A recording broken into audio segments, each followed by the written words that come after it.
कहीं ना कहीं उन मजलूम औरतें और जो जुल्म हो रहा है मणिपुर में तकरीबन 3 महीने से, उसके खिलाफ ये चिंगारी है।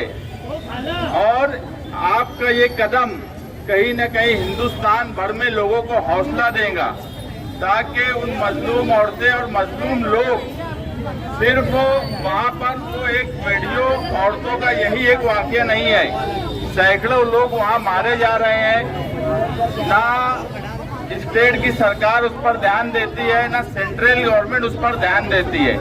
मगर तुम्हारा यहाँ तक आना, उनके साथ खड़े होना, ये बताता है कि तुम जागने वाली कौम हो। और किसी भी समाज, किसी भी मजहब पर अगर जुल्म होगा तो मालेगांव शहर की औरतें उनके साथ हर वक्त खड़ी रहेंगी। ये चिंगारी जो आज आपने यहाँ लगाई है, मैं ये मानता हूँ ये हिंदुस्तान भर में इसके असरात पड़ेंगे। दूसरे शहरों में भी आपको देखकर लोग उन मजलूम औरतों के लिए, उन मजलूम लोगों के लिए खड़े होंगे। हम हमेशा से ये बात मानते हैं कि जुल्म किसी भी समाज पर, जुल्म किसी भी मजहब पर अगर जुल्म और नाइंसाफी हो रही है तो मालेगांव शहर हमेशा उनके हक में खड़ा रहेगा। 2014 से देख रहे हैं कि खवातीन पे जुल्म करने का तरीका सख्त होता जा रहा है और बढ़ता जा रहा है। हमेशा से मालेगांव शहर की रिवाज रहा है कि उसने खवातीन पे क्या, नस्ल इंसानी पे जब भी जुल्म हुआ है दुनिया में, किसी भी कोने में, हिंदुस्तान के साथ साथ किसी भी कोने पे जुल्म हुआ, एहतजाज की पहली चिंगारी मालेगांव शहर से उठी है।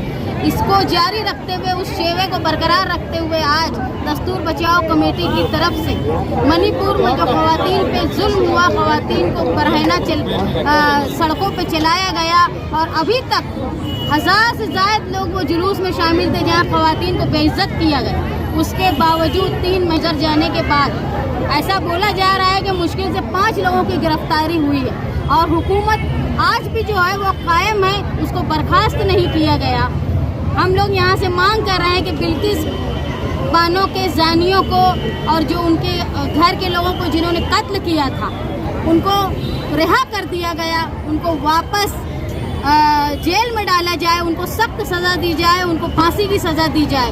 इसी तरह जिस तरह कटवा में एक मासूम बच्ची आसिफा का जिना किया गया, उसको कैद करके रखा गया और उसका खून किया गया, ऐसे सारे जानियों को, कातिलों को, औरतों पे जुल्म करने वालों के खिलाफ मालेगांव शहर की ख़वातीनों ने एक अलामती तौर पे एहतजाज मालेगांव शहर में आज कैंडल मार्च किया, जिसके ज़रिए हम सदर जमहूरिया से अपील करते हैं कि वो जो ख़वातीन पर जुल्म हो रहा है, मणिपुर में जो जुल्म हुआ है, वहाँ के हुकूमत को बर्खास्त करे और वहाँ सदर राज नाफिज करे और सुप्रीम कोर्ट के जज के थ्रू एक इंडिपेंडेंट कमेटी बनाकर, आज़ाद कमेटी बनाकर फैसला करे और खातियों को सख्त सज़ा दी जाए। आपने जो अपनी तो क्या था? कैंडल भी अलामती था, सैंडल भी अलामती है।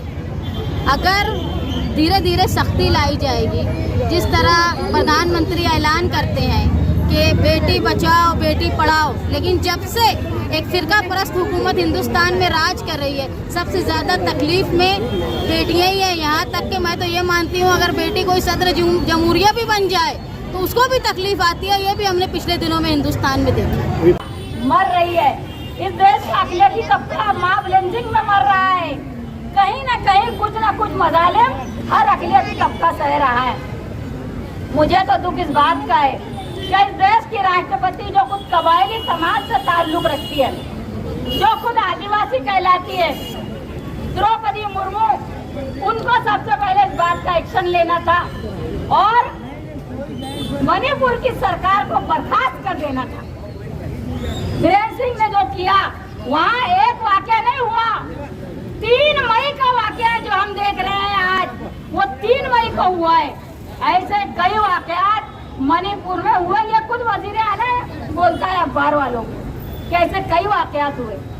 शर्म आनी चाहिए इस देश के वजीर आजम को, शर्म आनी चाहिए उस पार्टी को जो देश पे राज कर रही है, शर्म आनी चाहिए उनके साथ रहने वालों को।